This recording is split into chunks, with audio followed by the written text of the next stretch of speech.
ಜಾವದಲ್ಲಿ ಈ ಕರ್ತನ ದಿನದಲ್ಲಿ ದೇವರ ಸನ್ನಿಧಾನದಲ್ಲಿ ಮತ್ತೊಂದು ಆವರ್ತಿ ಸೇರಿ ಬರುವುದಕ್ಕೆ ಸರ್ವಶಕ್ತನಾದ ದೇವರು ನಮಗೆ ಕೊಟ್ಟಂತಹ ಈ ಒಂದು ಸಂದರ್ಭಕ್ಕಾಗಿ ನಾವು ದೇವರಿಗೆ ಕೃತಜ್ಞತೆಯನ್ನು ಸಲ್ಲಿಸುವ. ಇಂಥ ಒಳ್ಳೆ ಸಮಯದೋಳು ಯೇಸುವೇ ನಿಂಬಾಳಿ ಬಂದೆವು, ನಿಮ್ಮ ಮಕ್ಕಳಾದ ನಾವು ನಿಮ್ಮನ್ನೇ ಅರಸಿ ಬಂದೆವು. ನಮ್ಮ ಮೇಲೆ ದಯವಿಡು ಸ್ವಾಮಿ, ನಿಮ್ಮ ಕರುಣೆಯನ್ನು ತೋರಿಸು. ನಮ್ಮ ಮೇಲೆ ದಯವಿಡು ಸ್ವಾಮಿ, ನಿಮ್ಮ ಕರುಣೆಯನ್ನು ತೋರಿಸು. ನಿಮ್ಮನ್ನೇ ರಕ್ಷಕನಾಗಿ ಕಾಣಲು ಪ್ರೇರಿಸು ನಮ್ಮೆಲ್ಲರನ್ನು. ಯೇಸುವೇ ನಿಮ್ಮನ್ನೇ ರಕ್ಷಕನಾಗಿ ಕಾಣಲು ಪ್ರೇರಿಸು ನಮ್ಮೆಲ್ಲರನ್ನು.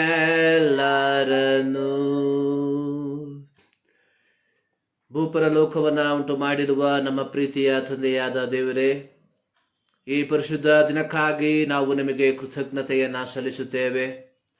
ಪರಲೋಕವು ನಿನ್ನ ಸಿಂಹಾಸನವು, ಭೂಮಿಯು ನಿನ್ನ ಪಾದಪೀಠವು.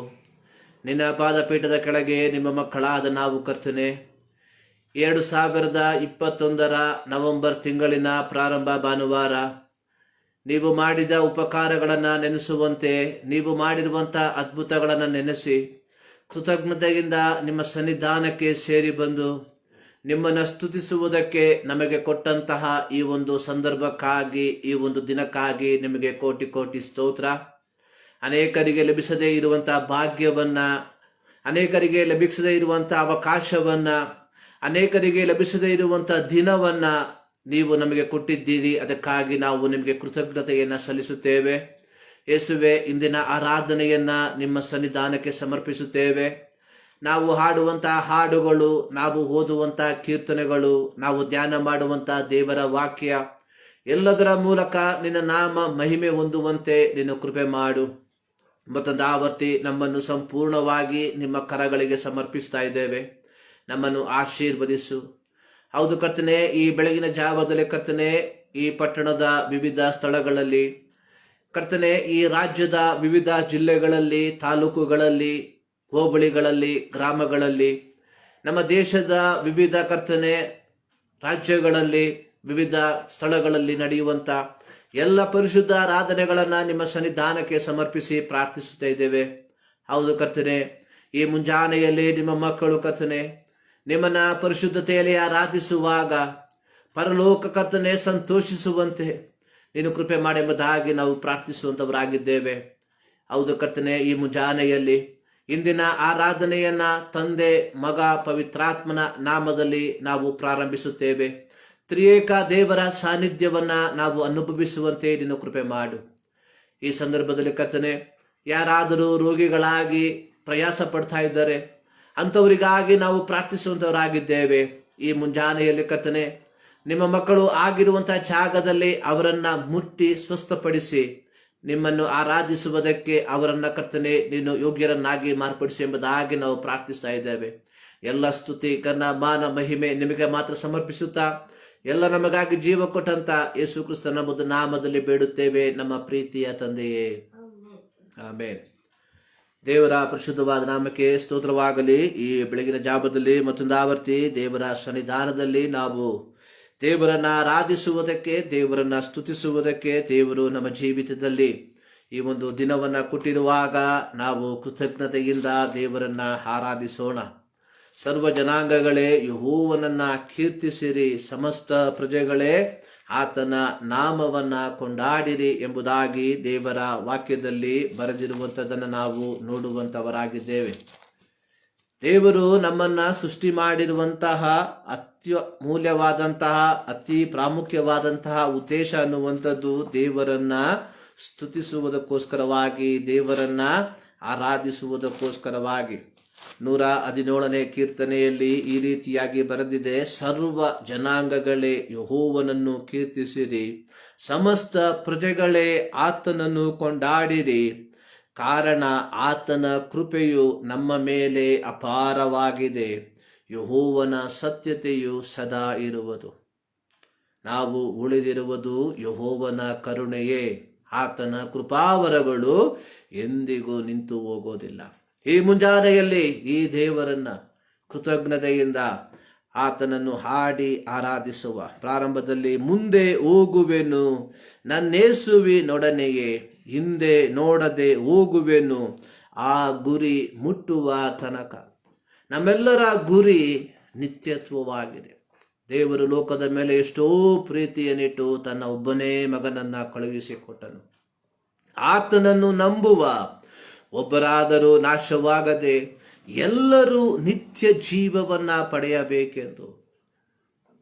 ಈ ಲೋಕದ ನಮ್ಮ ಜೀವಿತದ ಯಾತ್ರೆಯ ಮೂಲ ಉದ್ದೇಶ ದೇವರು ನಮಗಾಗಿ ಸಿದ್ಧ ಮಾಡಿರುವಂತಹ ನಿತ್ಯ ಜೀವವನ್ನ ಪಡೆದುಕೊಳ್ಳುವುದಕ್ಕೋಸ್ಕರವಾಗಿ.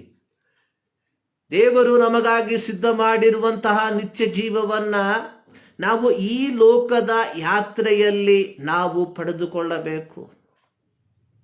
ವಿಮಾನದಲ್ಲಿ ಯಾತ್ರೆ ಮಾಡುವಂಥವರು ವಿಮಾನವನ್ನ ಹತ್ತುವುದಕ್ಕಿಂತ ಮುಂಚಿತವಾಗಿ ಯಾವ ದೇಶಕ್ಕೆ ಹೋಗುತ್ತಿದ್ದೇವೆ ಎಂಬುದಾಗಿ ತೀರ್ಮಾನಿಸಿ ಅದಕ್ಕೆ ಬೇಕಾದಂತಹ ಟಿಕೆಟ್ ಅನ್ನು ತೆಗೆದುಕೊಳ್ಳುವಂತಹ ರೀತಿಯಲ್ಲಿ ಈ ಲೋಕದಲ್ಲಿ ನಾವು ಬದುಕಿರುವಾಗ ದೇವರು ನಮಗಾಗಿ ಸಿದ್ಧ ಮಾಡಿರುವಂತಹ ನಿತ್ಯ ಜೀವವನ್ನ ಪಡೆದುಕೊಳ್ಳಬೇಕಾದರೆ ಅದಕ್ಕೆ ಯೋಗ್ಯರಾಗಿ, ಅದಕ್ಕೆ ಬೇಕಾಗಿರುವಂತಹ ಕಾರ್ಯಗಳನ್ನು ಮಾಡಿ, ಅದಕ್ಕೆ ಬೇಕಾಗಿರುವಂತಹ ಟಿಕೆಟ್ಗಳನ್ನು ನಾವು ತೆಗೆದುಕೊಂಡು ನಾವು ಸಿದ್ಧರಾಗಿರಬೇಕು.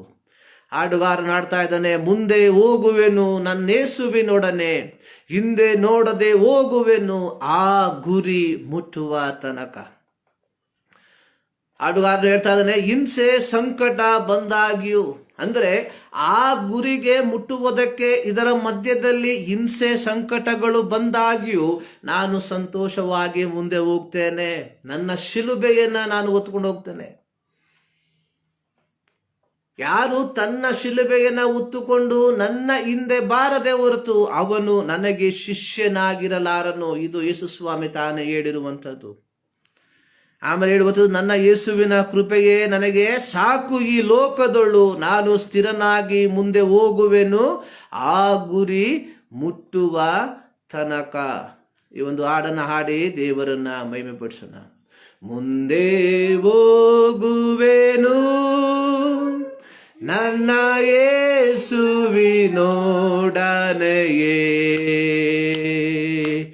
ಎಂದೇ ನೋಡದೆ ಹೋಗುವೆನು ಆ ಗುರಿ ಮುಟ್ಟುವ ತನಕ, ಎಂದೇ ನೋಡದೆ ಹೋಗುವೆನು ಆ ಗುರಿ ಮುಟ್ಟುವ ತನಕ. ಹಿಂಸೆ ಸಂಕಟ ಬಂದಾಗ್ಯೂ ಸಂತೋಷದಿ ಹೋಗುವೆನು, ಹಿಂಸೆ ಸಂಕಟ ಬಂದಾಗ್ಯೂ ಸಂತೋಷದಿ ಹೋಗುವೆನು, ನನ್ನ ಶಿಲುಬೆಯನ್ನು ಹೊತ್ತು ಹೋಗುವೆನು ಆ ಗುರಿ ಮುಟ್ಟುವ ತನಕ. ನನ್ನ ಶಿಲುಬೆಯನ್ನು ಹೊತ್ತು ಹೋಗುವೆನು ಆ ಗುರಿ ಮುಟ್ಟುವ ತನಕ. ಮುಂದೆ ಹೋಗುವೆನು ನನ್ನ ಯೇಸುವಿನೊಡನೆಯೇ,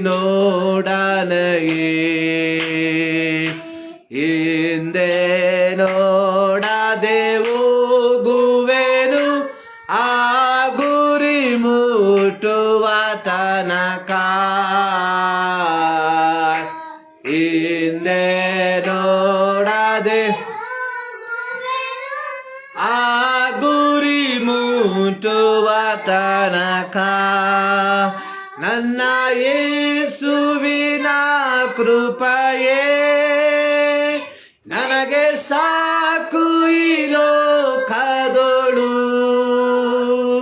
ನನ್ನ ಯೇಸುವಿನ ಕೃಪೆಯೇ ನನಗೆ ಸಾಕು ಈ ಲೋಕದೊಳು. ನಾನು ಸ್ಥಿರನಾಗಿ ಮುಂದೆ ಹೋಗುವೆನು ಆ ಗುರಿ ಮುಟ್ಟುವ ತನಕ. ನಾನು ಸ್ಥಿರನಾಗಿ ಮುಂದೆ ಹೋಗುವೆನು ಆ ಗುರಿ ಮುಟ್ಟುವ ತನಕ. ಮುಂದೆ ಹೋಗುವೆನು ನನ್ನ ಯೇಸುವಿನೊಂದಿಗನೆ. ಹಿಂದೆ ನೋಡದೆ ಹೋಗುವೆನು ಆ ಗುರಿ ಮುಟ್ಟುವ ತನಕ. ಹಿಂದೆ ನೋಡದೆ ಹೋಗುವೆನು ಆ ಗುರಿ ಮುಟ್ಟುವ ತನಕ. ಹಿಂದೆ ನೋಡದೆ ಹೋಗುವೆನು ಆ ಗುರಿ ಮುಟ್ಟುವ ತನಕ. ಲೋಕದಲ್ಲಿ ನಿಮಗೆ ಕಷ್ಟಗಳು ಉಂಟು, ಧೈರ್ಯವಾಗಿರಿ, ನಾನು ಲೋಕವನ್ನ ಜಯಿಸಿದ್ದೇನೆ. ಕ್ರೈಸ್ತ ಜೀವಿತ ಅನ್ನುವಂಥದ್ದು ಹೂವಿನ ಹಾಸಿಗೆಯ ಜೀವಿತವಲ್ಲ. ಕ್ರೈಸ್ತ ಜೀವಿತ ಅನ್ನುವಂಥದ್ದು ಕಲ್ಲು ಮುಳ್ಳುಗಳ ಜೀವಿತವಾಗಿದೆ. ನಾವು ನಿತ್ಯ ಜೀವವನ್ನ ಪಡೆದುಕೊಳ್ಳಬೇಕಾದರೆ ಈ ಲೋಕದಲ್ಲಿ ಅನೇಕ ಪ್ರಯಾಸಗಳ ಮೂಲಕವಾಗಿ ನಾವು ಹಾದು ಹೋಗಬೇಕಾಗ್ತದೆ. ಕ್ರಿಸ್ತನನ್ನ ಅಂಗೀಕರಿಸಿದರ ಫಲವಾಗಿ ನಮ್ಮ ಜೀವಿತ ಎಲ್ಲವೂ ಸುಗಮವಾಗಿ ಸಾಗುತ್ತದೆ ಎಂಬುವಂಥದ್ದು ತಪ್ಪಾದ ಅಭಿಪ್ರಾಯ. ಯೇಸು ಸ್ವಾಮಿಯ ಬಳಿಗೆ ಬಂದರೆ ನಿಮ್ಮ ಜೀವಿತದ ಎಲ್ಲ ಪ್ರಯಾಸಗಳು ಪರಿಹಾರವಾಗ್ತದೆ ಅನ್ನುವಂಥದ್ದು ಸುಳ್ಳು ಬೋಧನೆ. ಯೇಸು ಕ್ರಿಸ್ತನು ನಮ್ಮನ್ನು ನಿತ್ಯ ಜೀವದ ಬಾಧ್ಯಸ್ಥರನ್ನಾಗಿ ಮಾಡುವುದಕ್ಕೋಸ್ಕರವಾಗಿ ಆತನು ಮನುಷ್ಯನ ರೂಪವನ್ನು ತಾಳಿ ಈ ಲೋಕದಲ್ಲಿ ಜನಿಸಿ ನಮ್ಮೆಲ್ಲರ ಪಾಪಗಳ ಪರಿಹಾರಕ್ಕೋಸ್ಕರವಾಗಿ ಆತನು ಶಿಲುಬೆಯನ್ನ ಹೊರಬೇಕಾಯಿತು. ಆದಿಮ ಅಪೊಸ್ತಲರು ನಂಬಿಕೆಗೋಸ್ಕರವಾಗಿ ತಮ್ಮ ಜೀವವನ್ನ, ತಮ್ಮ ಪ್ರಾಣವನ್ನ ತ್ಯಾಗ ಮಾಡಿರುವಂಥದ್ದನ್ನ ನಾವು ಸತ್ಯವೇದದಲ್ಲಿ ಬರೆದಿರುವುದಾಗಿ ನಾವು ನೋಡುವಂಥವರಾಗಿದ್ದೇವೆ. ಸೊ ನಮ್ಮ ಜೀವಿತದಲ್ಲಿ ಆ ಒಂದು ಗುರಿಯನ್ನ ಮುಟ್ಟಬೇಕಾದರೆ ಈ ಲೋಕದ ಯಾತ್ರೆಯಲ್ಲಿ ನಾವು ಅನೇಕ ವಿಧವಾದಂತಹ ಪ್ರಯಾಸಗಳ ಮೂಲಕ ಹಾದು ಹೋಗಬೇಕಾಗಿರುವಂಥದ್ದು ಒಂದು ನಗ್ನ ಸತ್ಯವಾಗಿದೆ. ಆದುದರಿಂದಲೇ ಹಾಡುಗಾರನು ಹೇಳುವಂಥದ್ದು, ನನ್ನ ಯೇಸುವಿನ ಕೃಪೆಯೇ ನನಗೆ ಸಾಕು ಈ ಲೋಕದಳು. ಅಪೊಸ್ತಲನಾದ ಪೌಲನು ತನ್ನ ಜೀವಿತದಲ್ಲಿ ಇದ್ದಂತಹ ಆ ಒಂದು ಶೂಲವನ್ನ ನಿವಾರಿಸುವುದಕ್ಕೋಸ್ಕರವಾಗಿ ಯೆಹೋವನಲ್ಲಿ, ದೇವರಲ್ಲಿ ಪ್ರಾರ್ಥಿಸಿದನು. ಸತ್ಯವೇದದಲ್ಲಿ ಬರೆಯಲ್ಪಟ್ಟಿದೆ, 3 ಆವರ್ತಿ ನಾನು ಪ್ರಾರ್ಥಿಸಿದೆನು. ಆಗ ಕರ್ತನ ಉತ್ತರ, ಪೌಲನೇ, ನನ್ನ ಕೃಪೆ ನಿನಗೆ ಸಾಕು. ನನ್ನ ಕೃಪೆ ನಿನ್ನ ಬಲಹೀನತೆಯಲ್ಲಿ ಅದು ಪೂರ್ಣ ಬಲ ಸಾಧಕವಾಗುವುದು. ನಮ್ಮ ಜೀವಿತದಲ್ಲಿ ಬರುವಂತಹ ಪ್ರತಿಯೊಂದು ಪ್ರತಿಕೂಲಗಳು ಅದು ನಮ್ಮನ್ನು ಒಂದು ಚೊಕ್ಕ ಬೆಳ್ಳಿಯೋಪಾದಿಯಲ್ಲಿ, ಒಂದು ಚೊಕ್ಕ ಬಂಗಾರದೋಪಾದಿಯಲ್ಲಿ ಮಾಡುವಂಥದ್ದಾಗಿದೆ. ಬಂಗಾರವನ್ನು ಶುಚಿ ಮಾಡುವಂಥದ್ದು ನೀರಿನಲ್ಲಿ ತೊಳೆಯುವುದರ ಮೂಲಕವಾಗಿ ಅಲ್ಲ. ಬಂಗಾರದಲ್ಲಿರುವಂತಹ ಕೀಟಗಳು ಅಥವಾ ಕೀಡಗಳು ಅದು ಪರಿಪೂರ್ಣವಾಗಿ ಶುಚಿಯಾಗಬೇಕಾದರೆ ಬಂಗಾರವನ್ನ ಬೆಂಕಿಯಲ್ಲಿ ಹಾಕಬೇಕು, ಬಂಗಾರವನ್ನ ಕರಗಿಸಬೇಕು. ಆ ಬಂಗಾರದ ಗಟ್ಟಿ ಪರಿಪೂರ್ಣವಾಗಿ ಆ ಶಾಖದಿಂದ ಕರಗಿದರೆ ಮಾತ್ರ ಅದರಲ್ಲಿರುವಂತಹ ಕೀಡಗಳನ್ನ ಹೊರಹಾಕುವುದಕ್ಕೆ ಸಾಧ್ಯವಾಗ್ತದೆ. ಅದೇ ರೀತಿಯಲ್ಲಿ ನಮ್ಮ ಜೀವಿತದಲ್ಲಿ ದೇವರು ಕಷ್ಟಗಳನ್ನ, ಪ್ರತಿಕೂಲಗಳನ್ನ ಬರಮಾಡುವಂಥದ್ದು ನಮ್ಮಲ್ಲಿರುವಂತಹ ಕೀಡಗಳನ್ನ ಅದು ನಿವಾರಿಸುವುದಕ್ಕೋಸ್ಕರವಾಗಿ. ವಿ ಥಿಂಕ್ ದಟ್, ನಾವು ಯೋಚಿಸ್ತೇವೆ ನಾವು ಪರಿಶುದ್ಧರು ಎಂಬುದಾಗಿ. ನೋಯಿಂಗ್ಲಿ ಆರ್ ಅನ್ನೋಯಿಂಗ್ಲಿ ನಮ್ಮ ಜೀವಿತದಲ್ಲಿ ಅನೇಕ ವಿಧವಾದಂತಹ ಪಾಪಮಯಗಳು, ಪಾಪದ ಸ್ವಭಾವಗಳು ನಮ್ಮಲ್ಲಿ ಇರುವಂಥದ್ದಾಗಿದೆ. ವಿ ಆರ್ ನಾಟ್ ಆಲ್ ಹೋಲಿ, ನಾವೆಲ್ಲರೂ ಪರಿಶುದ್ಧರಲ್ಲ. ಯಾಕೆಂದ್ರೆ ನಮ್ಮಲ್ಲಿ ಹೊಟ್ಟೆ ಕಿಚ್ಚುಗಳಿವೆ, ಸೊ ನಮ್ಮಲ್ಲಿ ಕಲಹಗಳಿವೆ, ನಮ್ಮಲ್ಲಿ ವಿದ್ವೇಷಗಳಿವೆ, ನಮ್ಮಲ್ಲಿ ಅಸೂಹೆಗಳಿವೆ, ನಾವು ಚಾಡಿ ಹೇಳುವಂಥವರು. ಸೊ ಇವೆಲ್ಲವನ್ನ ನಮ್ಮಿಂದ ಪರಿಪೂರ್ಣವಾಗಿ ನಿವಾರಿಸುವುದಕ್ಕೆ ನಮ್ಮಿಂದ ಸಾಧ್ಯವಿಲ್ಲ. ಆದದನ್ನ ದೇವರು ಕೆಲವು ಕಷ್ಟಗಳ ಮೂಲಕವಾಗಿ ನಮ್ಮನ್ನ ಹಾದು ಹೋಗುವಂತೆ ಮಾಡ್ತಾನೆ. ಈ ಕಷ್ಟಗಳ ಮೂಲಕವಾಗಿ ನಾವು ಹಾದು ಹೋಗುವಂಥದ್ದು ನಮ್ಮಲ್ಲಿರುವಂತಹ ಆ ಮಾಲಿನ್ಯಗಳನ್ನ ಅಥವಾ ಮಲಿನಗಳನ್ನ ಒಂದೊಂದಾಗಿ ತೆಗೆದು ಹಾಕುವುದಕ್ಕೋಸ್ಕರವಾಗಿ ಈ ಬೆಳಗಿನ ಜಾವದಲ್ಲಿ ಈ ದೇವರ ಸನ್ನಿಧಾನದಲ್ಲಿ ನಾವು ದೇವರನ್ನ ಆರಾಧಿಸುವುದಕ್ಕೆ ಬಂದಿದ್ದೇವೆ. ಇನ್ನೊಂದು ಹಾಡನ್ನ, ನನಗಾಗಿ ಪ್ರಾಣವ ಬಿಟ್ಟವನೇ, ನನಗಾಗಿ ಜೀವಿಸ ಎದ್ದವನೇ, ನನ್ನನ್ನು ಎಂದಿಗೂ ನಡೆಸುವವನೇ, ನನ್ನನ್ನು ಸಂಧಿಸ ಬರುವವನೇ ಎಂಬ ಒಂದು ಹಳೆಯ ಕನ್ನಡ ಹಾಡನ್ನು ಹಾಡಿ ದೇವರನ್ನ ಮಹಿಮೆಪಡಿಸುವ.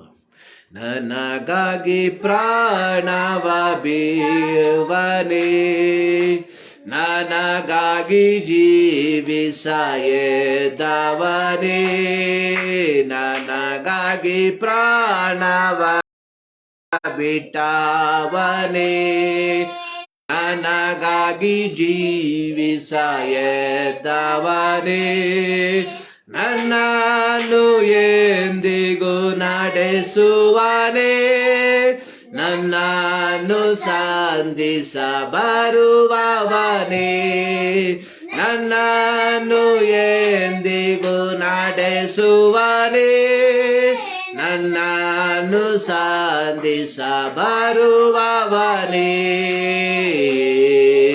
ನನಗೆ ನನಗೆ ಸಾಕು, ನನಗೆ ನನಗೆ ಯಾವ ಕಾಲದೋಳು ನನ್ನೊಂದಿಗಿರುವ ಎಲ್ಲ ಕಾಲದೋಳೇಸು ನನಗೆ.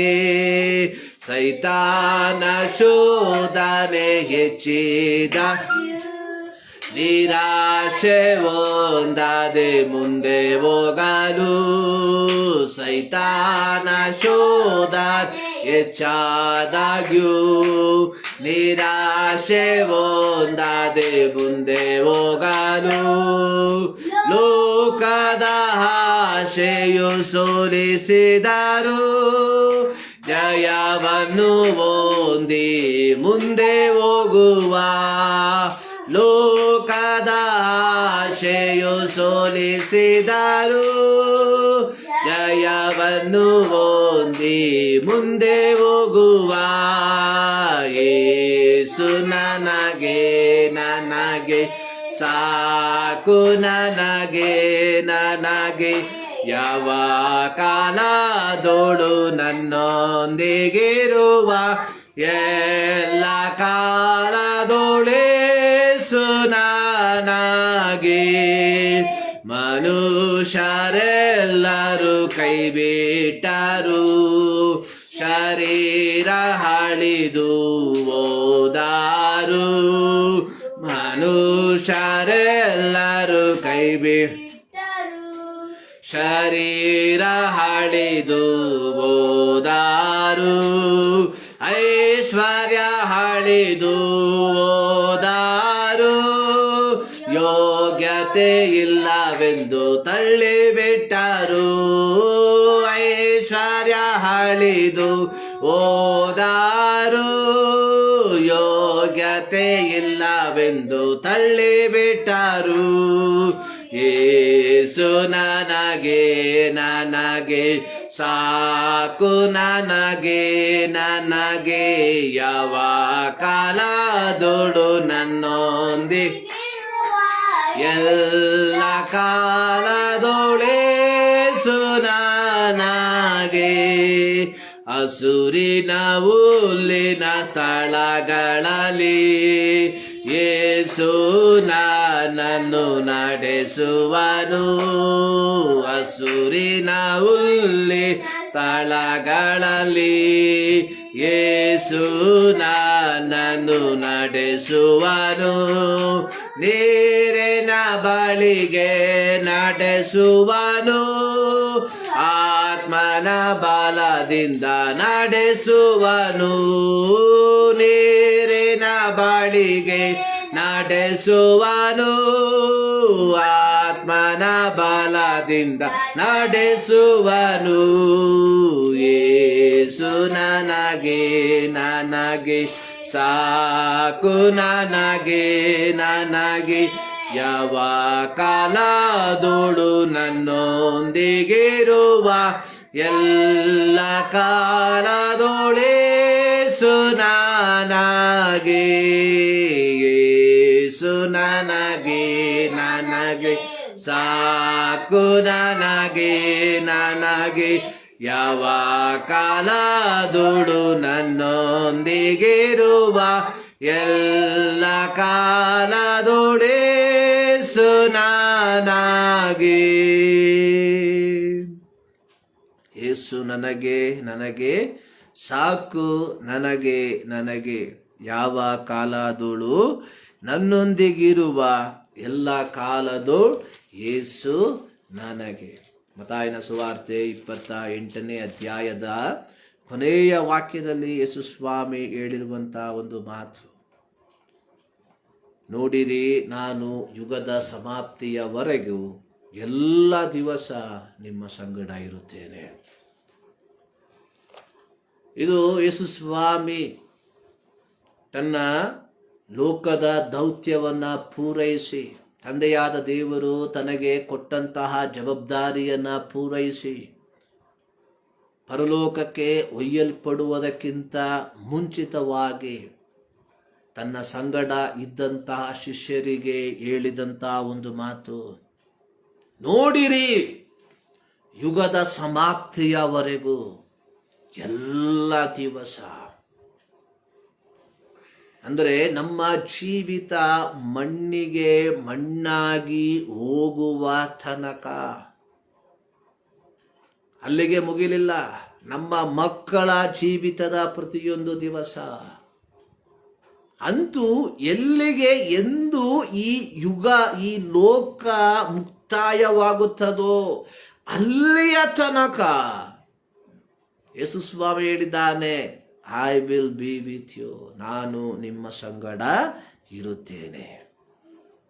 ನನಗಾಗಿ ಪ್ರಾಣವ ಬಿಟ್ಟವನೇ, ನನಗಾಗಿ ಜೀವಿಸ ಎದ್ದವನೇ, ನನ್ನನ್ನು ಸಂಧಿಗೂ ನಡೆಸುವವನೇ, ನನ್ನನ್ನು ಸಂಧಿಸ ಬರುವವನೇ.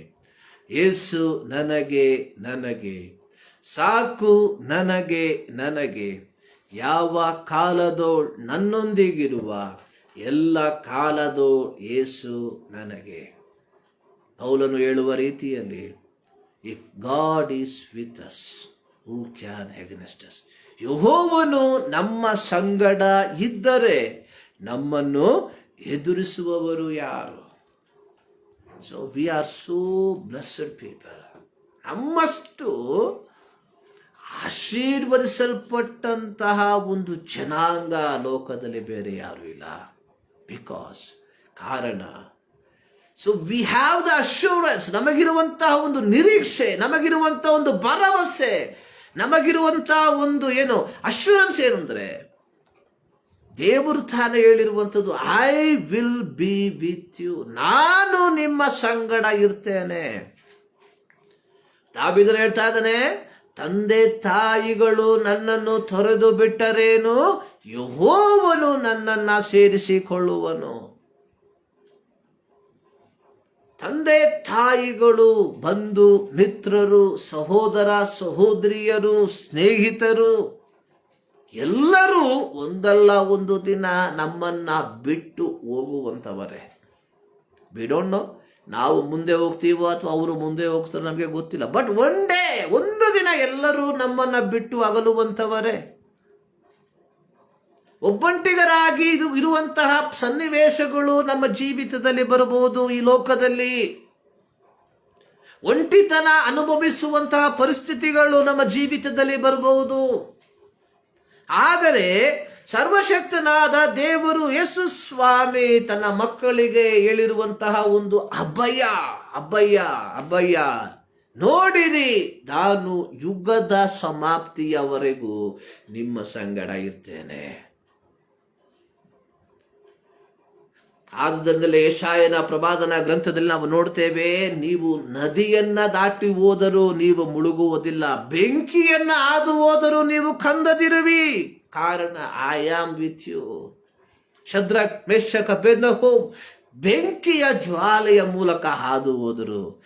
ಆದರೆ ಈ ಲೋಕದ ಬೆಂಕಿ ದೇವರ ಮಕ್ಕಳಿಗೆ ಏನನ್ನ ಮಾಡುವುದಕ್ಕೆ ಸಾಧ್ಯವಾಗಲಿಲ್ಲ. ದಾನಿಯೇಲನು ಸಿಂಹದ ಗುಹೆಯಲ್ಲಿ ಇದ್ದನು, ಆದರೆ ಸಿಂಹವನ್ನ ಸೃಷ್ಟಿಸಿದ ಯೆಹೋವನ ಭಕ್ತನಾದ ದಾನಿಯೇಲನಿಗೆ ಯಾವ ಹಾನಿಯೂ ಸಂಭವಿಸಲಿಲ್ಲ. ಕಾಣುವಂತಹ ಪ್ರತಿಕೂಲಗಳನ್ನ ಅಲ್ಲ, ಈ ಕಾಣುವಂತಹ ಪ್ರತಿಕೂಲಗಳನ್ನ ನಿಯಂತ್ರಿಸುವಂತಹ ದೇವರನ್ನ ನೀನು ನಾನು ಆರಾಧಿಸುವಂಥದ್ದು. ಇಂಗ್ಲಿಷ್ನಲ್ಲಿ ಒಂದು ಹಾಡಿದೆ, bigger than all my problem, bigger than all my fears, God is bigger than anything that I can see or I cannot see. ನನ್ನ ಎಲ್ಲ ಪ್ರಶ್ನೆಗಳಿಗಿಂತಲೂ, ನನ್ನ ಎಲ್ಲ ಭಯಕ್ಕಿಂತಲೂ ಯೇಸು ದೊಡ್ಡವನು. ನಾನು ಕಾಣುವಂತಹ, ಕಾಣದೇ ಇರುವಂತಹ ಎಲ್ಲ ಪ್ರತಿಕೂಲಗಳಿಗಿಂತಲೂ ನನ್ನ ದೇವರು, ನನ್ನ ಯೇಸು, ಆತನು ದೊಡ್ಡವನಾಗಿದ್ದಾನೆ.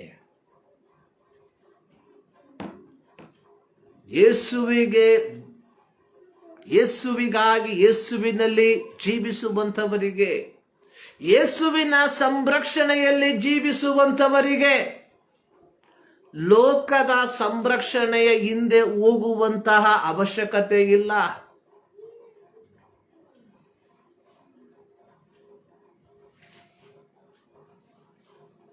ಮನೆಯ ಒಳಗೆ ವಾಸಿಸುವಂತಹ ಒಬ್ಬ ವ್ಯಕ್ತಿ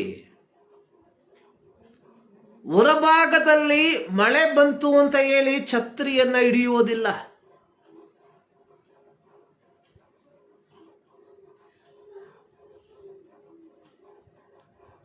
ಯೇಸುವಿನ ಸಂರಕ್ಷಣೆಯಲ್ಲಿ ಇರುವಂತಹ ವ್ಯಕ್ತಿ ಲೋಕದ ಆಶ್ರಯವನ್ನ ಕೇಳಿ, ಲೋಕದ ಆಶ್ರಯವನ್ನ ಬೇಡಿ ಹೋಗೋದಿಲ್ಲ.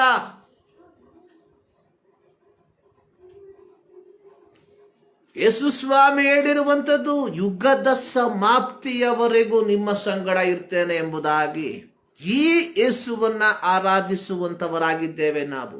ಈ ಮುಂಜಾನೆಯಲ್ಲಿ ಈ ದೇವರ ಸನ್ನಿಧಾನದಲ್ಲಿ ನಾವು ಸೇರಿ ಬಂದಿರುವಾಗ ಈ ದೇವರನ್ನ ನಮ್ಮ ಹೃದಯದ ಅಂತರಾಳದಿಂದ ನಾವು ಆರಾಧಿಸುವ. ಅಲ್ಪ ಸಮಯದ ಚಿಂತೆಗಾಗಿ ಯೆರೆಮೀಯನ ಪ್ರವಾದನ ಗ್ರಂಥ ಅದರ 1ನೇ ಅಧ್ಯಾಯ ಅದರ 17-18 ವಾಕ್ಯಗಳನ್ನು ನಾವು ಓದಿಕೊಳ್ಳೋಣ. ಯೆರೆಮೀಯನ ಪ್ರವಾದನ ಗ್ರಂಥ 1ನೇ ಅಧ್ಯಾಯ 17-18 ವಾಕ್ಯ ಈ ರೀತಿ ಬರೆಯಲ್ಪಟ್ಟಿದೆ. ಹೀಗಿರಲು ನೀನು ಎದ್ದು ಕಟ್ಟಿಕೊಂಡು ನಾನು ಆಜ್ಞಾಪಿಸುವುದನ್ನೆಲ್ಲ ಅವರಿಗೆ ಹೇಳು, ಅವರಿಗೆ ಕಂಗೆಡಬೇಡ. ಕಂಗೆಟ್ಟರೆ ನಾನು ನಿನ್ನನ್ನು ಅವರ ಮುಂದೆ ಕಂಗೆಡಿಸುವೆನು. ಇಗೋ, ನಾನು ಇವತ್ತು ನಿನ್ನನ್ನು ಯೆಹೂದದ ಅರಸರು, ಅಧಿಪತಿಗಳು, ಯಾಜಕರು, ಸಾಧಾರಣ ಜನರು, ಅಂತೂ ದೇಶದವರೆಲ್ಲರನ್ನು ಎದುರಿಸತಕ್ಕ ಕೋಟೆ ಕೊತ್ತಲದ ಪಟ್ಟಣವನ್ನಾಗಿಯೂ, ಕಬ್ಬಿಣದ ಕಂಬವನ್ನಾಗಿಯೂ, ತಾಮ್ರದ ಪೌಳಿ ಗೋಡೆಯನ್ನಾಗಿಯೂ ಸ್ಥಾಪಿಸಿದ್ದೇನೆ. 19ನೇ ವಾಕ್ಯ. ಅವರು ನಿನಗೆ ವಿರುದ್ಧವಾಗಿ ಯುದ್ಧ ಮಾಡುವರು, ಆದರೆ ನಿನ್ನನ್ನು ಸೋಲಿಸಲಾಗುವುದಿಲ್ಲ. ನಿನ್ನನ್ನು ಉದ್ಧರಿಸಲು ನಾನೇ ನಿನ್ನೊಂದಿಗಿರುವೆನು. ಇದು ಯೆಹೋವನಾದ ನನ್ನ ಮಾತು. ಸರ್ವಶಕ್ತನಾದ ದೇವರು ಯೆರೆಮೀಯನಿಗೆ ಹೇಳಿದ ಮಾತುಗಳನ್ನು ನಾವು ಓದಿ ಕೇಳಿದ್ದೇವೆ. ಸರ್ವಶಕ್ತನಾದ ದೇವರು ಯೆರೆಮೀಯನನ್ನು ಒಂದು ದೌತ್ಯದೊಂದಿಗೆ ಆರಿಸಿಕೊಂಡಿರುವಂಥದ್ದಾಗಿ ನಾವು ನೋಡುತ್ತೇವೆ. 17ನೇ ವಾಕ್ಯದಲ್ಲಿ ಬರೆಯಲ್ಪಟ್ಟಿರುವಂಥದ್ದು, ಈಗಿರಲು, ಅಂದರೆ 1ರಿಂದ 16 ವಾಕ್ಯಗಳನ್ನು ನಾವು ನೋಡುವಂತಹ ಸಂದರ್ಭದಲ್ಲಿ ದೇವರು ಯೆರೆಮೀಯನಿಗೆ ಮಾಡಬೇಕಾದ ಕೆಲಸದ ಕುರಿತಾಗಿ ಸ್ಪಷ್ಟವಾದ ಮಾಹಿತಿಯನ್ನ ಕೊಡುವಂಥದ್ದನ್ನು ನಾವು ನೋಡುತ್ತೇವೆ. ಅಥವಾ ಸರ್ವಶಕ್ತನಾದ ದೇವರು ಯೆರೆಮೀಯನಿಗೆ ಇಸ್ರಾಯೇಲ್ ಜನಾಂಗಕ್ಕೆ, ಅಂದರೆ ದೇವರು ಆರಿಸಿಕೊಂಡಂತಹ ಜನರಿಗೆ ಕೊಡತಕ್ಕ ಸಂದೇಶವನ್ನ ಕೊಟ್ಟಿರುವಂಥದ್ದಾಗಿ ನಾವು ನೋಡುತ್ತೇವೆ. ಸೊ ಈ ರೀತಿ ತನ್ನ ಸಂದೇಶವನ್ನ ಕೊಟ್ಟಂತಹ ದೇವರು ಯೆರೆಮೀಯನಿಗೆ ಹೇಳುವಂಥದ್ದು, ನಾವು ಈಗಿರಲು ನೀನು ನಡುವನ್ನ ಕಟ್ಟಿಕೊಳ್ಳುವಂಥದ್ದು. ಅಂದರೆ ಒಬ್ಬ ಸೇವಕನು ತನ್ನ ಯಜಮಾನನಿಗೆ ಸೇವೆಯನ್ನ ಮಾಡುವುದಕ್ಕೆ ಸಿದ್ಧನಾಗಿರುವಂಥದ್ದನ್ನ ತೋರಿಸುವಂಥದ್ದಾಗಿದೆ. ನಡುವನ್ನ ಕಟ್ಟಿಕೊಳ್ಳುವಂಥದ್ದು.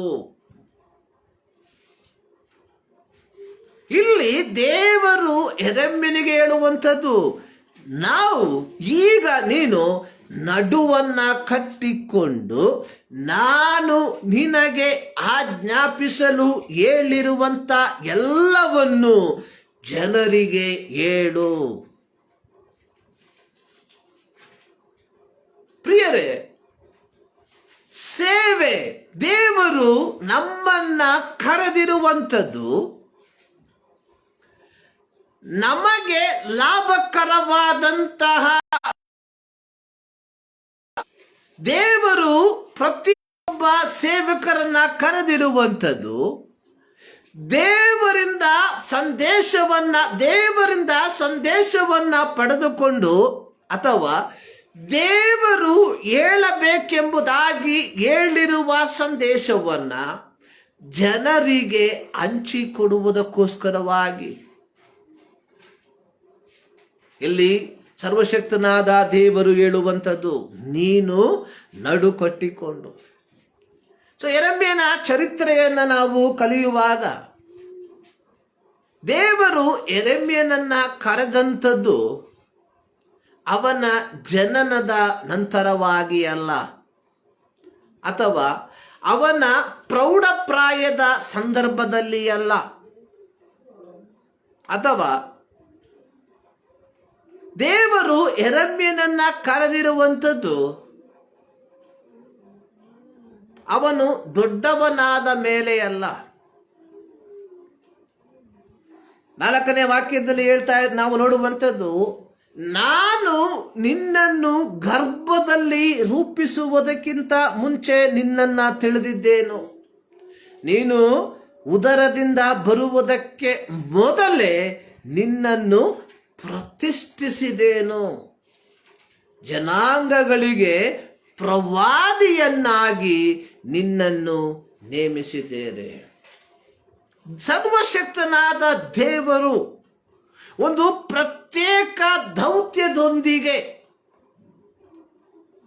ಅಥವಾ ಒಂದು ಪ್ರತ್ಯೇಕ ಉದ್ದೇಶದೊಂದಿಗೆ ಯೆರೆಮೀಯನನ್ನು ಅವನ ತಾಯಿಯ ಗರ್ಭದಲ್ಲಿ ರೂಪಿಸುವುದಕ್ಕಿಂತ ಮುಂಚಿತವಾಗಿಯೇ ಆತನು ತಿಳಿದಿದ್ದನು ಎಂಬುದಾಗಿ ದೇವರ ವಾಕ್ಯದ ಮೂಲಕವಾಗಿ ನಾವು ಗ್ರಹಿಸಬಹುದಾಗಿದೆ.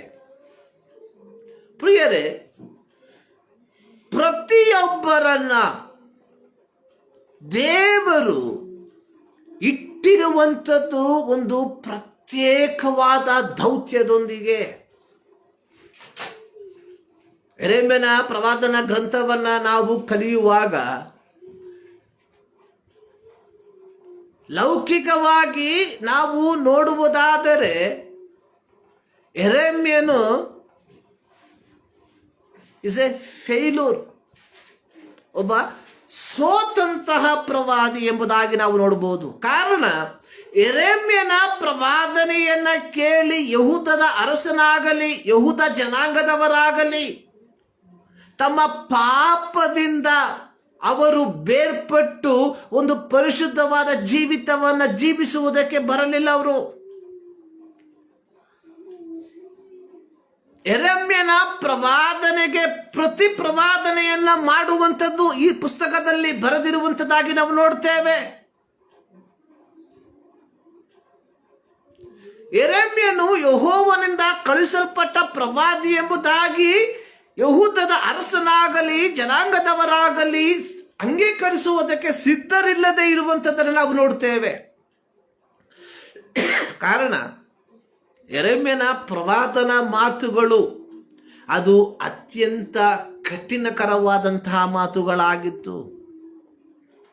ಯೆರೆಮೀಯನ ಪ್ರವಾದನ ಮಾತುಗಳು ಯೆಹೂದ ಜನಾಂಗವನ್ನ ದೇವರು ತಳ್ಳಿ ಬಿಟ್ಟಿರುವಂತಹ ಕಾರ್ಯಗಳ ಕುರಿತಾಗಿ ಹೇಳುವಂಥದ್ದಾಗಿತ್ತು. ಸೊ ಇದು ಅವರಿಂದ ಅರಗಿಸಿಕೊಳ್ಳುವುದಕ್ಕೆ ಸಾಧ್ಯವಾಗ್ತಾ ಇರಲಿಲ್ಲ. ಆದರೆ ದೇವರು ಯೆರೆಮೀಯನನ್ನ ಪ್ರವಾದಿಯಾಗಿ ನೇಮಿಸಿರುವಂಥದ್ದನ್ನು ನಾವು ನೋಡುತ್ತೇವೆ. ಪ್ರಾರಂಭದಲ್ಲಿ ಯೆರೆಮೀಯನು ಹೇಳುವಂಥದ್ದು, ನಾನು ಬಾಲಕ, ನನಗೆ ಮಾತನಾಡುವುದಕ್ಕೆ ಬರೋದಿಲ್ಲ. ಅಂದರೆ ಯೆರೆಮೀಯನು ವಿಸಮ್ಮತಿಸುವಂಥದ್ದಾಗಿ ನಾವು ನೋಡ್ತೇವೆ. ಆದರೆ ಸರ್ವಶಕ್ತನಾದ ದೇವರು ಹೇಳುವಂಥದ್ದು, ನಾನು ನನ್ನ ಮಾತುಗಳನ್ನು ನಿನ್ನ ಬಾಯಲ್ಲಿ ಇಟ್ಟಿದ್ದೇನೆ. ನಾನು ಇಟ್ಟಿರುವಂತಹ ನನ್ನ ಮಾತುಗಳನ್ನ ನೀನು ಯೆಹೂದರ ಅರಸನಿಗೆ, ಅವರ ಅಧಿಪತಿಗಳಿಗೆ, ಅವರ ಅಧಿಕಾರಿಗಳಿಗೆ, ಅಂತೂ ಎಲ್ಲ ಸಾಧಾರಣ ಜನರಿಗೆ ಮುಟ್ಟುವಂತೆ ಹೇಳಬೇಕಾಗಿರುವಂಥದ್ದು ನಿನ್ನ ಜವಾಬ್ದಾರಿ. ಯೆಹೆಜ್ಕೇಲನ ಪ್ರವಾದನ ಗ್ರಂಥದಲ್ಲಿ ನಾವು ನೋಡುತ್ತೇವೆ, ಸರ್ವಶಕ್ತನಾದ ದೇವರು ಯೆಹೆಜ್ಕೇಲ್ ಪ್ರವಾದಿಗೆ ಹೇಳುವಂಥದ್ದು, ನಾನು ದುಷ್ಟನನ್ನು ನೀನು ಸತ್ತೇ ಸಾಯುತ್ತಿ ಎಂಬುದಾಗಿ ಹೇಳುವಾಗ ನೀನು ಅವನನ್ನು ಎಚ್ಚರಿಸದೆ ಹೋದರೆ ಅವನು ತನ್ನ ದುಷ್ಟತನದಿಂದ ಸಾಯುವನು, ಆದರೆ ನಾನು ನಿನಗೆ ಮುಯ್ಯಿ ತೀರಿಸುವೆನು, ಅಥವಾ ನೀನು ಅದರ ಲೆಕ್ಕವನ್ನು ಕೊಡಬೇಕು. ಪ್ರವಾದಿ ದೇವರಿಂದ ಪಡೆದುಕೊಂಡ ಸಂದೇಶವನ್ನ ಅಥವಾ ದೇವರಿಂದ ಪಡೆದುಕೊಳ್ಳುವಂತಹ ಆಲೋಚನೆಗಳನ್ನ ಜನರಿಗೆ ತಿಳಿಸುವಂತವನು. ಪ್ರತಿಯೊಬ್ಬ ಸೇವಕನ ಆದ್ಯ ಕರ್ತವ್ಯ ಅನ್ನುವಂಥದ್ದು ದೇವರಿಂದ ಸಂದೇಶವನ್ನ ಪಡೆದುಕೊಂಡು ಅದನ್ನು ಜನರಿಗೆ ಹಂಚುವಂಥದ್ದಾಗಿರಬೇಕು. ದೇವರು ನಿನ್ನನ್ನ ನನ್ನನ್ನ ಈ ಲೋಕದಲ್ಲಿ ಇಟ್ಟಿರುವಂಥದ್ದು ಜನರ ಅನುಕೂಲತೆಗೆ ಅನುಗುಣವಾಗಿ ಇರುವಂತಹ ಸಂದೇಶಗಳನ್ನ ಹೇಳಿ ಆರ್ಥಿಕವಾದಂತಹ ಕೆಲವು ಆಶೀರ್ವಾದಗಳನ್ನು ಪಡೆದುಕೊಳ್ಳುವುದಕ್ಕೋಸ್ಕರವಾಗಿ ಅಲ್ಲ. ಶ್ರೇಷ್ಠ ಸೇವಕರಾದಂತಹ ಬಿಲ್ಲಿ ಗ್ರಾಮ್ ರವರು ಹೇಳಿರುವಂತಹ ಒಂದು ಮಾತು, ನನ್ನ ಪ್ರಸಂಗದಲ್ಲಿ ಜನರ ಮಾನಸಾಂತರಕ್ಕೆ ಕಾರಣವಾಗದ ಮಾತುಗಳು ಇಲ್ಲದೆ ಹೋದರೆ ನನ್ನ ಪ್ರಸಂಗಗಳು ಅದು ದೇವರಿಂದ ಬಂದಿರುವಂಥದ್ದೇ ಅಲ್ಲ.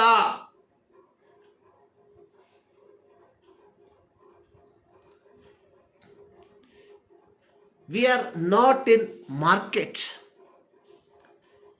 ಸೇವೆ ಅನ್ನುವಂಥದ್ದು ಒಂದು ವ್ಯಾಪಾರವಲ್ಲ. ಭಾನುವಾರದ ಆರಾಧನೆ ಎನ್ನುವಂಥದ್ದು it is not A collection. ಜನರು ದೇವಾಲಯಕ್ಕೆ ಆರಾಧನೆಗೆ ಬರುವಂಥದ್ದು ದೇವರ ವಾಕ್ಯವನ್ನ ಕೇಳುವುದಕ್ಕೋಸ್ಕರವಾಗಿ. ಈ ದೇವರ ವಾಕ್ಯವನ್ನ ನಾವು ಕೊಡಬೇಕಾಗಿರುವಂಥದ್ದು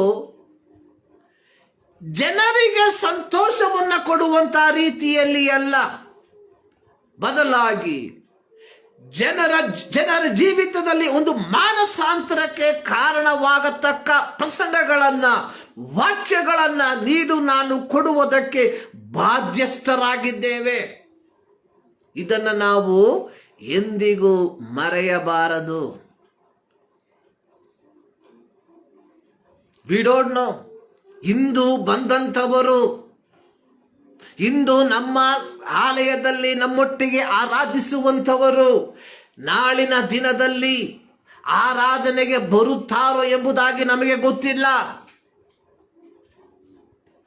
ದೇವರಿಂದ ಹೊಂದಿಕೊಂಡಿರುವ ಸಂದೇಶವನ್ನ ನಾವು ಹೇಳದೆ ಈ ವ್ಯಕ್ತಿ ನಷ್ಟಪಟ್ಟರೆ ಅದರ ಲೆಕ್ಕವನ್ನ ನಾನು ಕೊಡಬೇಕೆಂಬುದನ್ನು ನೀವು ಮರೆತು ಹೋಗಬೇಡ್ರಿ. ಇಲ್ಲಿ ಸರ್ವಶಕ್ತನಾದ ದೇವರು ಹೇಳುವಂಥದ್ದು, ನೀನು ನಡುಕಟ್ಟಿಕೊಂಡು ನಾನು ಆಜ್ಞಾಪಿಸುವುದನ್ನೆಲ್ಲ ಅವರಿಗೆ ಹೇಳು, ಒಂದನ್ನು ಮರೆ ಮಾಡಬೇಡ. Don't hide anything. ಅಯ್ಯೋ, ಈ ಮಾತನ್ನ ಹೇಳಿದ್ರೆ ಮುಂದಿನ ವಾರ ನನ್ನ ಸಭೆ ಖಾಲಿ ಆಗ್ತದೆ, ಲೆಟ್ ಇಟ್ ಗೋ.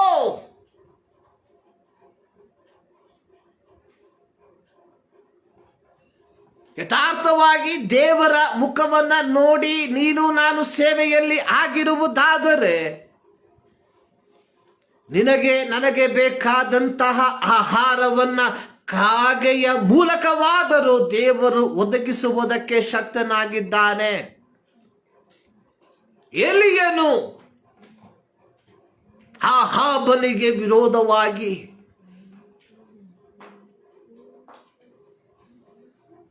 ಎಲಿಯನ ಪ್ರಾರ್ಥನೆಯ ಫಲವಾಗಿ ದೇಶದಲ್ಲಿ ಮಳೆಯಾಗಲಿ ಮಂಜಾಗಲಿ ಬೀಳಲಿಲ್ಲ. ಆದರೆ ದೇವರು ಎಲಿಯನಿಗಾಗಿ ಒಂದು ಕಾಗೆಯನ್ನ ಸಿದ್ಧ ಮಾಡಿದ. ದೇಶದಲ್ಲಿ ಆಹಾರವಿಲ್ಲದೆ ಇದ್ದಾಗ್ಯೂ ದೇವರು ಎಲಿಯನಿಗಾಗಿ ಮುಂಜಾನೆಯಲ್ಲಿಯೂ ಸಂಜೆಯಲ್ಲಿಯೂ ರೊಟ್ಟಿಯನ್ನು, ಮಾಂಸದ ತುಂಡನ್ನು ಆತನು ಒದಗಿಸಿಕೊಟ್ಟ. ಇಲ್ಲಿ ಯೆರೆಮೀಯನಿಗೆ ಸರ್ವಶಕ್ತನಾದ ದೇವರು ಹೇಳುವಂಥದ್ದು, ನಾನು ಆಜ್ಞಾಪಿಸುವುದನ್ನೆಲ್ಲ ಅವರಿಗೆ ಹೇಳು. ಒಂದು ಸಮುವೇಲ ಪುಸ್ತಕದಲ್ಲಿ ನಾವು ನೋಡುತ್ತೇವೆ, ಸಮುವೇಲನು ದೇವಾಲಯದಲ್ಲಿ ಮಲಗಿರುವಂತಹ ಸಂದರ್ಭದಲ್ಲಿ ಸರ್ವಶಕ್ತನಾದ ದೇವರು ಸಮುವೇಲನನ್ನ ಕರೆಯುವಂತಹ ಕಾರ್ಯಗಳು ಅಲ್ಲಿ ಬರೆಯಲ್ಪಟ್ಟಿದೆ.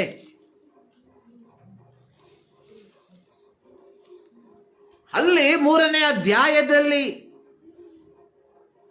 ಒಂದು ಬಾರಿ ಯೆಹೋವನು ಸಮುವೇಲನೇ ಎಂದು ಕರೆದಾಗ ಸಮುವೇಲನು ಏಲಿಯ ಬಳಿಗೆ ಹೋಗಿ ಹೇಳ್ತಾ ಇದ್ದಾನೆ, ಯಜಮಾನರೇ, ನೀವು ನನ್ನನ್ನ ಕರೆದ್ರ. ಸೊ ಈ ರೀತಿಯಾದಂತಹ ಸಂದರ್ಭದಲ್ಲಿ ನಂತರವಾಗಿ ಏಲಿ ಹೇಳುವಂಥದ್ದು, ಏಲಿಗೆ ಗೊತ್ತಾಯಿತು ಇದು ಕರೆದಂಥದ್ದು ಯೆಹೋವನು ಎಂಬುದಾಗಿ. ಆಗ ಏಲಿ ಹೇಳುವಂಥದ್ದು, ಮುಂದಿನ ಬಾರಿ ನೀನು ಇಂಥ ಶಬ್ದವನ್ನ ಕೇಳುವಾಗ ನೀನೇನು ಹೇಳಬೇಕು? ಯೆಹೋವನೇ ಮಾತನಾಡು, ಯೆಹೋವನೇ ಅಪ್ಪಣೆಯಾಗಲಿ, ನಿನ್ನ ದಾಸನು ಕಾದಿದ್ದಾನೆ ಎಂದು ಹೇಳು ಎಂಬುದಾಗಿ. ಸೊ ಅದರ 11ರಿಂದ 15 ವಾಕ್ಯಗಳ 14 ವಾಕ್ಯಗಳಲ್ಲಿ ದೇವರು ತನ್ನ ಸಂದೇಶವನ್ನ ಬಾಲಕನಾದ ಸಮುವೇಲನಿಗೆ ತಿಳಿಸುವಂಥದ್ದನ್ನು ನಾವು ನೋಡುತ್ತೇವೆ. 15, 16, 15, 16, 17, 18 ವಾಕ್ಯಗಳಲ್ಲಿ ಓದುವಂತಹ ಸಂದರ್ಭದಲ್ಲಿ ಮುಂಜಾನೆಯಲ್ಲಿ ಏಲಿಯು ಸಮುವೇಲನನ್ನ ಕರೆದು, ಮಗನೇ, ಯೆಹೋವನು ನಿನಗೆ ತಿಳಿಸಿದ್ದೇನು, ಆತನ ಮಾತುಗಳಲ್ಲಿ ಒಂದನ್ನಾದರೂ ಮುಚ್ಚಬೇಡ, ಮುಚ್ಚಿದರೆ ಆತನು ಬೇಕಾದ ಹಾಗೆ ನಿನ್ನನ್ನು ದಂಡಿಸಲಿ.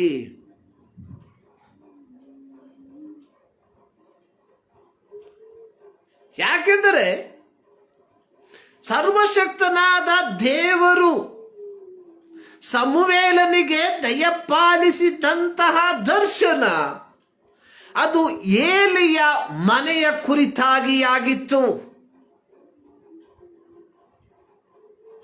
ಸೊ ಇದನ್ನ ಸಮುವೇಲನು ಹೇಳುವುದಕ್ಕೆ ಭಯಪಟ್ಟನು. 15ನೇ ವಾಕ್ಯದಲ್ಲಿ ನೋಡ್ತೇವೆ, ಯೆಹೋವನ ಅನಂತರ ಸಮುವೇಲನು ಮಲಗಿ ಒತ್ತಾರೆಯಲ್ಲೆದ್ದು ಯೆಹೋವನ ಮಂದಿರದ ಕದಗಳನ್ನು ತೆರೆದನು. ಅವನು ತಾನು ಕಂಡದ್ದನ್ನು ಏಲಿಗೆ ತಿಳಿಸುವುದಕ್ಕೆ ಭಯಪಟ್ಟನು. ಭಯಪಡಿಸುವಂತಹ ಸಂದೇಶವಾಗಿತ್ತು. ಆದರೆ ಏಲಿ ಹೇಳುವಂಥದ್ದು, ನನ್ನ ಮಗನೇ, ಯೆಹೋವನು ನಿನಗೆ ತಿಳಿಸಿದ್ದೇನು, ಆತನ ಮಾತುಗಳಲ್ಲಿ ಒಂದನ್ನಾದರೂ ಮುಚ್ಚಬೇಡ, ಮುಚ್ಚಿದರೆ ಆತನು ಬೇಕಾದ ಹಾಗೆ ನಿನ್ನನ್ನು ದಂಡಿಸಲಿ. ಪ್ರಿಯರೇ, ಗಾಡ್ ಕಾಲ್ಡ್ ಅಸ್. ದೇವರು ನನ್ನನ್ನ ಕರೆದಿರುವಂಥದ್ದು ಜನರ ಕಿವಿಗೆ ಇಂಪನ್ನ ಕೊಡುವಂತಹ ಸಂದೇಶವನ್ನ ಕೊಡುವುದಕ್ಕೋಸ್ಕರವಾಗಿ ಅಲ್ಲ.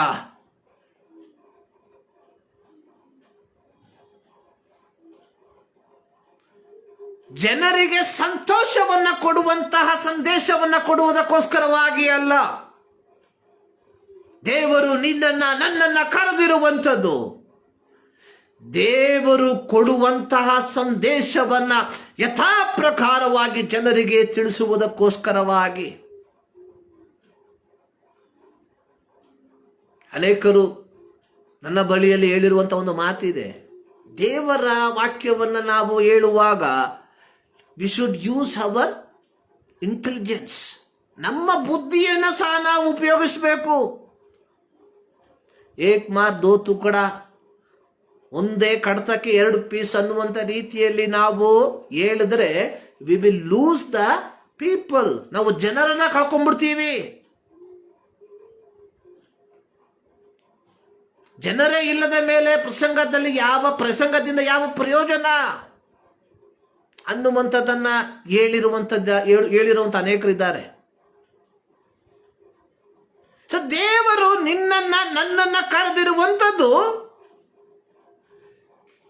ಜನರಿಗೆ ಸಂತೋಷವನ್ನ ಕೊಡುವಂತಹ ಸಂದೇಶವನ್ನ ಕೊಡುವುದಕ್ಕೋಸ್ಕರವಾಗಿ ಅಲ್ಲ. ದೇವರು ನನ್ನನ್ನ ಕರೆದಿರುವಂಥದ್ದು ಆತನ ಸಂದೇಶವನ್ನ ಜನರಿಗೆ ತಿಳಿಸುವುದಕ್ಕೋಸ್ಕರವಾಗಿ. ಏಲಿ ಪ್ರವಾದಿ ಸಮುವೇಲನಿಗೆ ಹೇಳುವಂಥದ್ದು, ಯೆಹೋವನ ಮಾತುಗಳಲ್ಲಿ ಒಂದನ್ನು ಮರೆ ಮಾಡಬೇಡ, ಎಲ್ಲವನ್ನ ತಿಳಿಸು. ಯೆರೆಮೀಯನಿಗೆ ದೇವರು ಹೇಳುವಂಥದ್ದು, ನೀನು ನಡುಕಟ್ಟಿಕೊಂಡು ನಾನು ಆಜ್ಞಾಪಿಸುವುದನ್ನೆಲ್ಲ ಅವರಿಗೆ ಹೇಳು, ಅವರಿಗೆ ಕಂಗೆಡಬೇಡ. ಅವರಿಗೆ ಹೆದರಬೇಡ.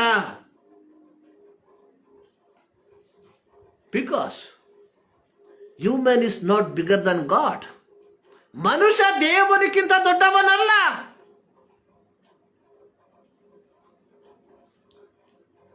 ಅಧಿಕಾರಿ ದೇವರಿಗಿಂತ ದೊಡ್ಡವರಲ್ಲ. ಅರಸನು ದೇವರಿಗಿಂತ ದೊಡ್ಡವನಲ್ಲ.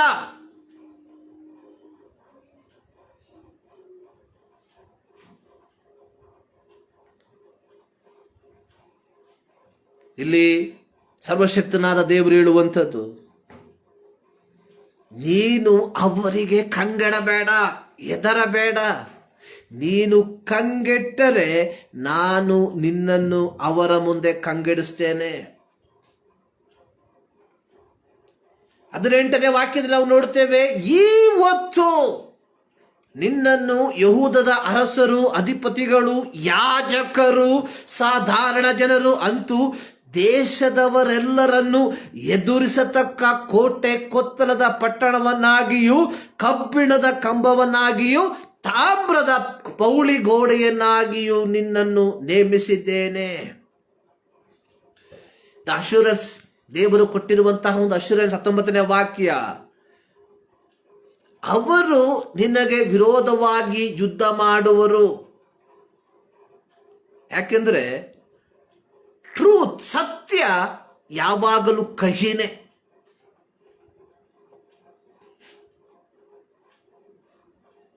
ಸತ್ಯ ಯಾವಾಗಲೂ it will always hurt people. ಯಾಕೆಂದ್ರೆ ಸುಳ್ಳನ್ನ ಹಿಂಬಾಲಿಸಿ ಜೀವಿಸುವಂತಹ ಜನರಿಗೆ ಸತ್ಯವನ್ನ ಸತ್ಯವಾಗಿ ಹೇಳುವಾಗ ಅದು ಅವರಿಗೆ ವೇದನೆಯನ್ನ ತರುವಂತದ್ದಾಗಿದೆ.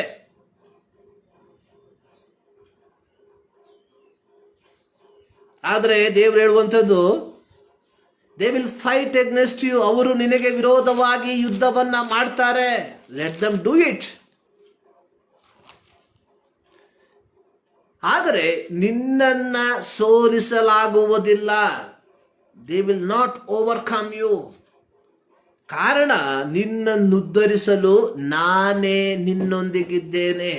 ಇದು ಸರ್ವಶಕ್ತನಾದ ದೇವರು ಯೆರೆಮೀಯನಿಗೆ ಕೊಟ್ಟಂತಹ ಒಂದು ಭರವಸೆಯ ಮಾತು. ಸಂದೇಶವನ್ನ ಕೊಟ್ಟಂತಹ ಯೆಹೋವನು ಯೆರೆಮೀಯನಿಗೆ ಕೊಡುವಂತಹ ಒಂದು ಅಶ್ಯೂರೆನ್ಸ್, ಒಂದು ಭರವಸೆ, ಐ ಆಮ್ ವಿತ್ ಯು. ಸುವಾರ್ತೆಯನ್ನ ಸಾರಲು ಕಳುಹಿಸಿದಂತಹ ಯೇಸು ತನ್ನ ಶಿಷ್ಯರಿಗೆ ಕೊಟ್ಟಂತಹ ಭರವಸೆ, ಯುಗದ ಸಮಾಪ್ತಿಯವರೆಗೂ ನಾನು ನಿಮ್ಮ ಸಂಗಡ ಇರ್ತೇನೆ. ಪ್ರಿಯರೇ, ಅಪೊಸ್ತಲರ ಕೃತ್ಯಗಳನ್ನು ನಾವು ಕಲಿಯುವಾಗ ಅಪೊಸ್ತಲರನ್ನ ಹಿಡಿದಂತಹ ಅಧಿಪತಿಗಳು ಈ ಯೇಸುವಿನ ಹೆಸರನ್ನ ಎತ್ತಿ ಇನ್ನು ಮುಂದೆ ಮಾತನಾಡಬಾರದು ಎಂಬುದಾಗಿ ಹೇಳಿದಾಗ ಅವರು ಹೇಳಿದಂತ ಒಂದು ಮಾತು, ನಾವು ದೇವರ ಮಾತಿಗೆ ವಿಧೇಯರಾಗಬೇಕು, ಮನುಷ್ಯರ ಮಾತಿಗೆ ವಿಧೇಯರಾಗಬೇಕು, ನೀವೇ ಯೋಚಿಸಿ. ದೇವರು ನಿನ್ನನ್ನ ನನ್ನನ್ನ ಕರೆದಿರುವಂಥದ್ದು ಈ ಶ್ರೇಷ್ಠವಾದ ಸಂದೇಶವನ್ನ ಜನರಿಗೆ ತಿಳಿಸುವುದಕ್ಕೋಸ್ಕರವಾಗಿ. ಸ್ವಾರ್ಥ ಲಾಭಕ್ಕೋಸ್ಕರವಾಗಿ ಸತ್ಯವೇದವನ್ನ ಉಪಯೋಗಿಸುವಂಥದ್ದು ಶಾಪ. ಸ್ವಂತ ಏಳಿಗೆಗೋಸ್ಕರವಾಗಿ ಸತ್ಯವೇದವನ್ನ ಉಪಯೋಗಿಸುವಂಥದ್ದು ಮಹಾಪಾಪ ಅನ್ನುವಂಥದ್ದನ್ನ ಮರೆಯಬೇಡ್ರಿ. God called as. ದೇವರು ನಿನ್ನನ್ನ ನನ್ನನ್ನ ಕರೆದ. ಯೆರೆಮೀಯನ ಪ್ರವಾದನ ಗ್ರಂಥ ಅದರ 15ನೇ ಅಧ್ಯಾಯದಲ್ಲಿ ಒಂದು ವಾಕ್ಯ ಈ ರೀತಿ ಬರೆದಿರುವಂಥದ್ದನ್ನು ನಾವು ನೋಡ್ತೇವೆ.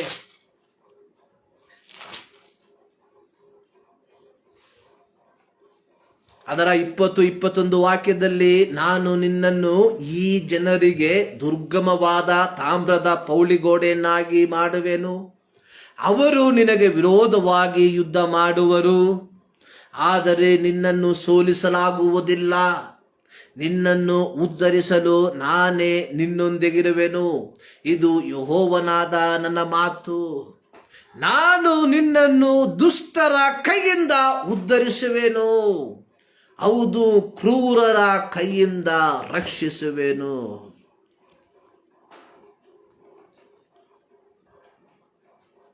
If God is with us, who can against us?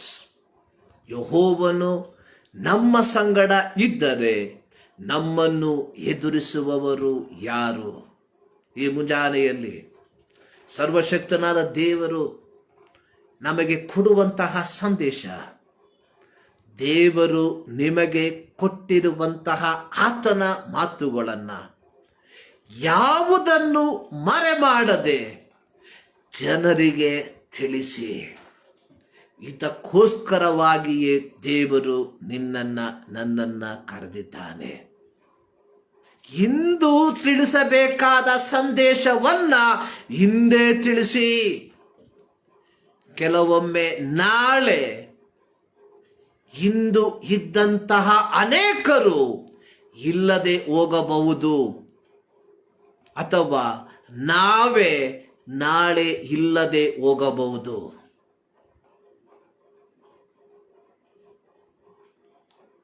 ನಮ್ಮ ಕಣ್ಣುಗಳನ್ನು ಮುಚ್ಚನ ಪ್ರಾರ್ಥನೆ ಮಾಡೋಣ. ಸರ್ವಶಕ್ತನಾದ ದೇವರೇ ಮತ್ತು ದಾವರ್ತಿ, ನಿಮ್ಮ ಸನ್ನಿಧಾನಕ್ಕೆ ನಾವು ಸೇರಿ ಬರ್ತಾ ಇದ್ದೇವೆ.